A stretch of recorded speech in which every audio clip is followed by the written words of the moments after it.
আসসালামু আলাইকুম রহমতুল্লাহি ওবরাকাতুহ। আলহামদুলিল্লাহি ওয়াহদা ওয়াসসালাতু ওয়াসসালামু আলা মান লা নাবিয়্যা বা'দা ওয়া আলা আলিহি ওয়া সাহবিহি ওয়া মাওয়ালা।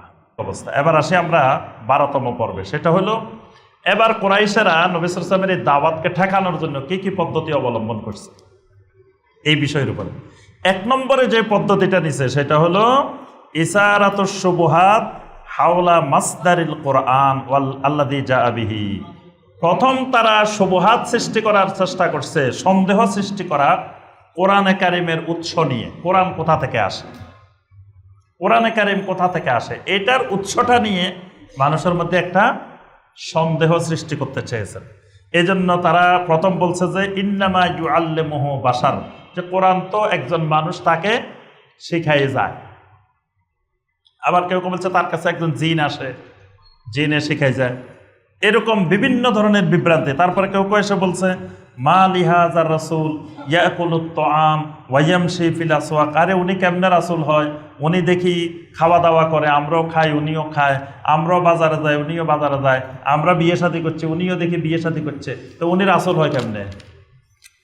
এই জাতীয় বিভিন্ন কথাবার্তা বলে নবী সাল্লাল্লাহু আলাইহি সাল্লামের কোরআন কোথা থেকে আসে এই উৎসটার ব্যাপারে শুবহাত সৃষ্টি করার, সন্দেহ তৈরি করার চেষ্টা করছে দাওয়াতকে বাধাগ্রস্ত করার জন্য।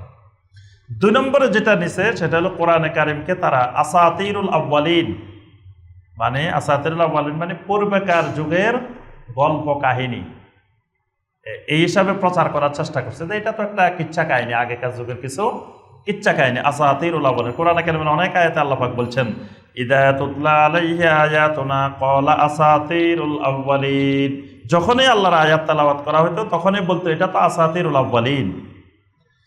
তারপরে তারা শুরু করছে যে নবী সাল্লাল্লাহু আলাইহি সাল্লামকে বিভিন্ন ধরনের ঠাট্টা বিদ্রূপ উপহাস করা, এটার মাধ্যমে দাওয়াতকে ঠেকানো। নবী সাল্লাল্লাহু আলাইহি সাল্লামকে কেউ কেউ এসে বলতেছে যে যেই ফেরেশতা আসতো সেই ফেরেশতা ছেড়ে চলে গেছে, কয়দিন ওহী আসে নাই, ফাতরাতুল ওহী, কয় যে ফেরেশতা তার সাথে এতদিন ছিল যে জিনটা, ওই জিনটা তাকে ছেড়ে চলে গেছে। এটা বলে তার মানসিক শক্তি দুর্বল করার চেষ্টা করা হয়েছে।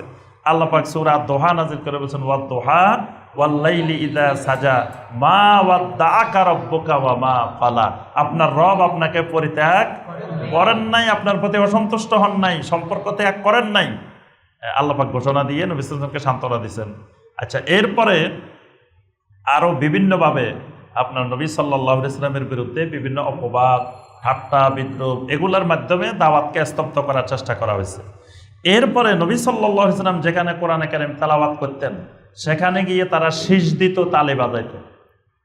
আল্লাহ পাক কোরআনে কারীমের মধ্যে বলছেন ওয়ামা কানা সলাতুহুম ইনদাল বাইতে ইল্লা মুকাআন ওয়া তাসদিয়া, তারা জোরে জোরে শীষ দিত, তালি বাজানো শুরু করত যাতে নবী সাল্লাল্লাহু আলাইহি ওয়াসাল্লামের কোরআনে কারীমের তেলাওয়াত কেউ শুনতে না পারে, এবং তারা শোরগোল করত।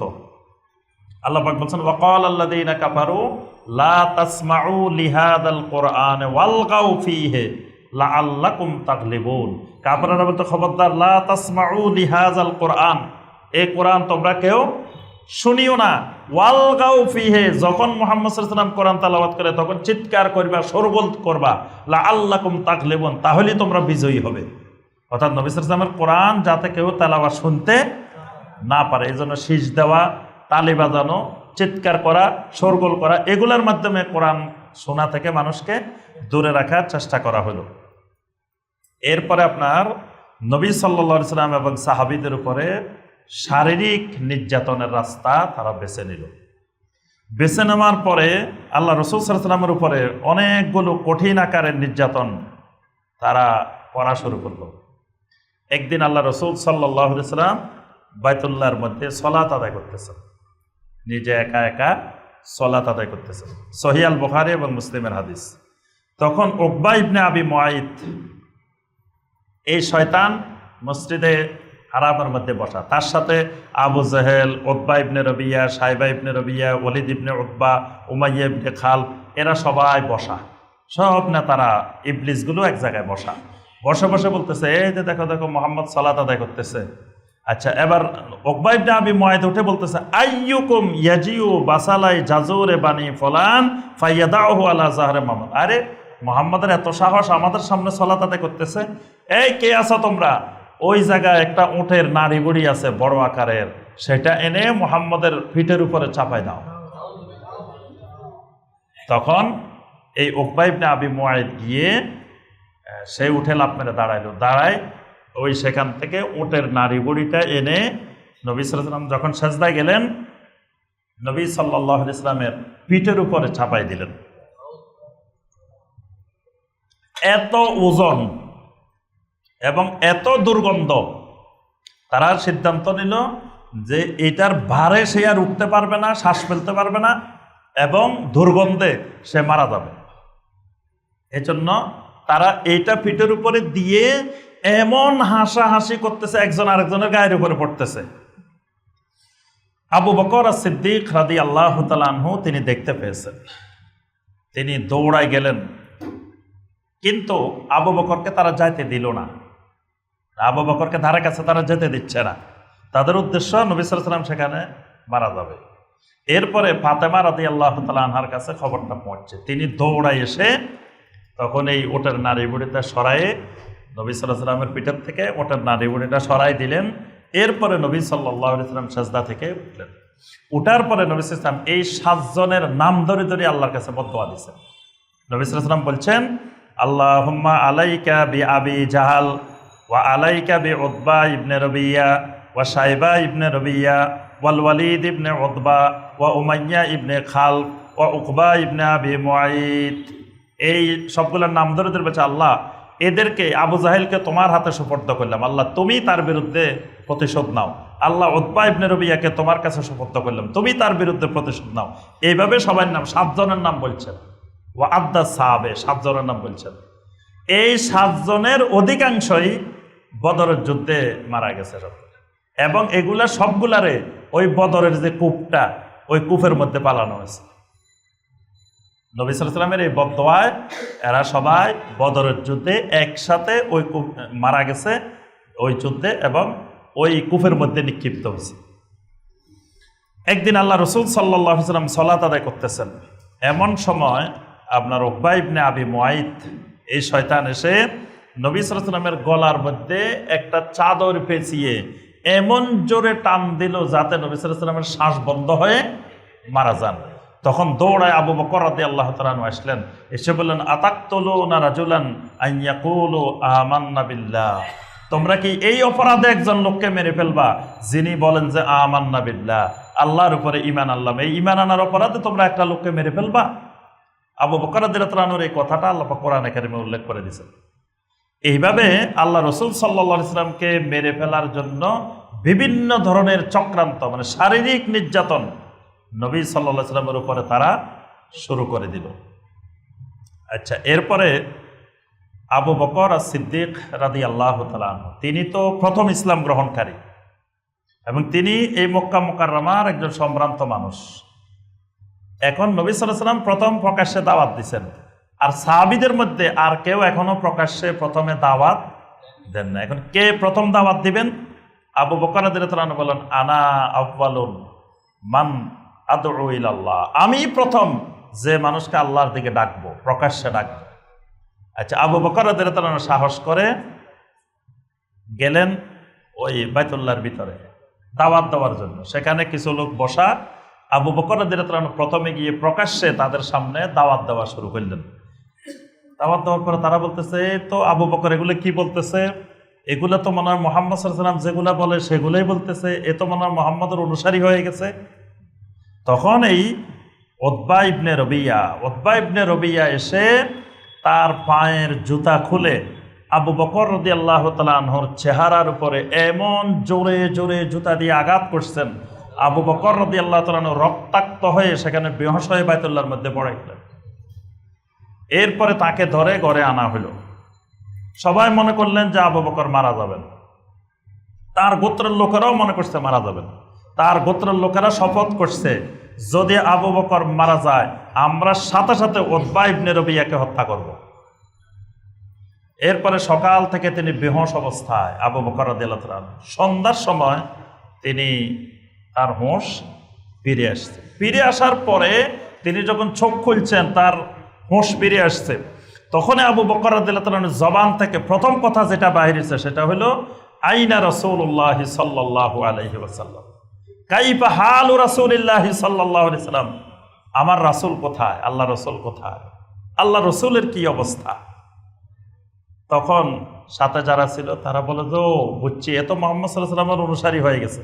কাওমের লোকেরা সকাল থেকে শপথ নিছে যে আবু বকর যদি মারা যায় তাকে মেরে ফেলবো, এখন সবাই চলে গেছে। যখনই বলছে আইনা রাসূলুল্লাহ সাল্লাল্লাহু আলাইহি ওয়াসাল্লাম, আচ্ছা এরপরে সবাই বললো যে আপনি একটু খাওয়া দাওয়া করেন আপনি। তখন আবু বকর রাদিয়াল্লাহু তাআলা আনহু ঘোষণা দিলেন, যতক্ষণ পর্যন্ত আমি আল্লাহ রাসূল সাল্লাল্লাহু আলাইহি ওয়াসাল্লামের চেহারা মোবারক দেখবো না ততক্ষণ আমি আবু বকর কিছু খাবো না পানও করবো না। এরপরে সবাই বললো যে আল্লাহ রাসূল কোথায় আমরা তো জানি না। আবু বকর রাদিয়াল্লাহু তাআলা মাকে ডাকলেন, উম্মে জামিলকে, যে দেখেন আল্লাহ রাসূল কোথায়, আইনা রাসূলুল্লাহ সাল্লাল্লাহু আলাইহি ওয়াসাল্লাম, আমার রাসূল কোথায়।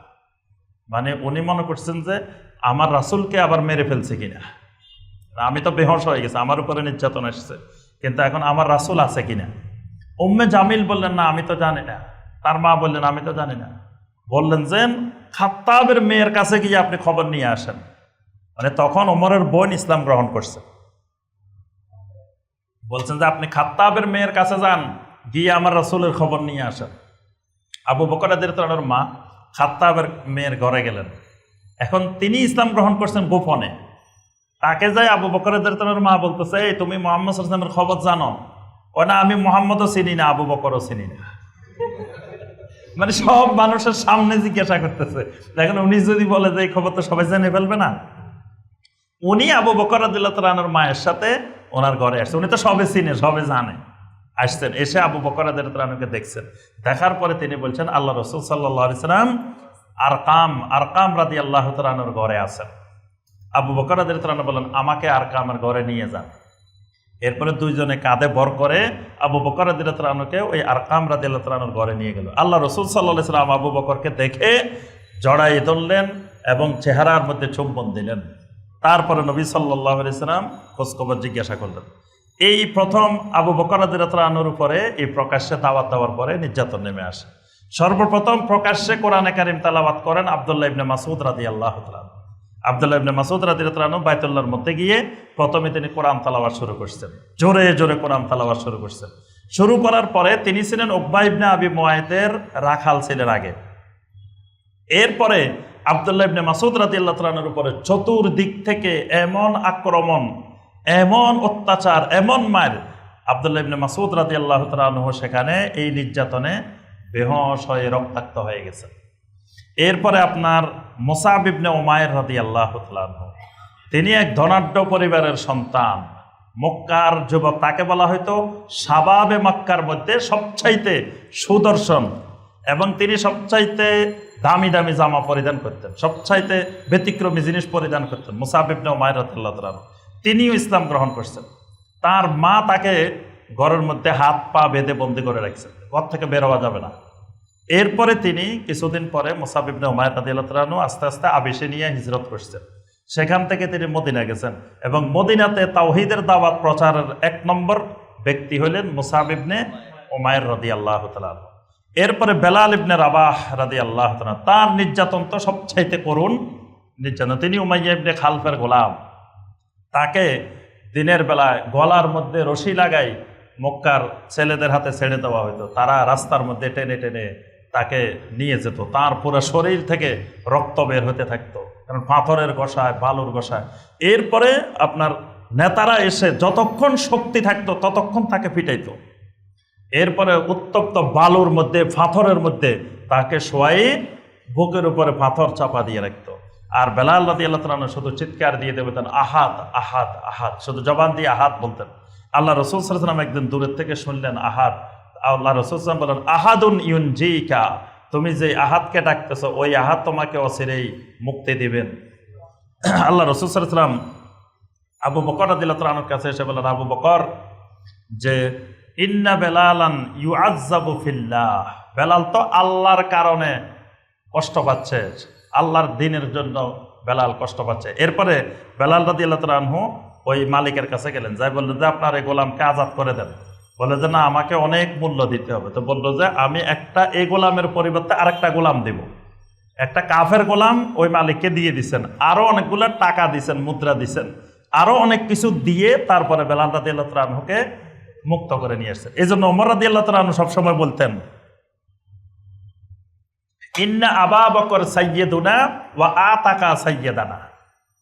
আবু বকর আমাদের সাইয়্যিদ, তিনি মুক্ত করেছেন আমাদের আরেক সাইয়্যিদকে, মানে বেলাল রাদিয়াল্লাহু তাআলা আনহুর কথা বলতেন। এরপরে খাব্বাব ইবনে আরাত্তি রাদিয়াল্লাহু তাআলা আনহু, আম্মার ইবনে ইয়াসার ইয়াসারের পরিবারের উপরে যে নির্যাতন, আল্লাহু আকবার, সেই কারবালার কি হৃদয় বিদারক ঘটনা, তার থেকে আরো হৃদয় বিদারক এই আম্মার ইবনে ইয়াসার রাদিয়াল্লাহু তাআলা আনহুর পরিবার। ইয়াসার রাদিয়াল্লাহু তাআলা আনহু, তার স্ত্রী সুমাইয়া রাদিয়াল্লাহু তাআলা আনহা, এই আম্মার রাদিয়াল্লাহু তাআলা আনহু, তিনজনকে কাফেররা ধরে নিয়ে গেছে।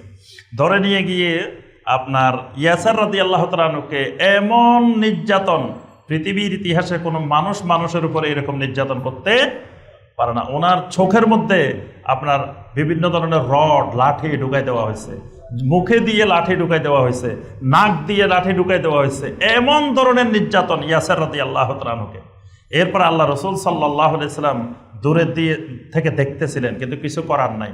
নবী সাল্লাল্লাহু আলাইহি সাল্লাম বলতেছেন, সবরান আলা ইয়াসির ইন্না মাওইদাকুমুল জান্নাহ। হে ইয়াসিরের পরিবার, সবর ধরো, আল্লাহ তোমাদের জন্য জান্নাত তৈরি করে রেখেছে। সুবহানাল্লাহ।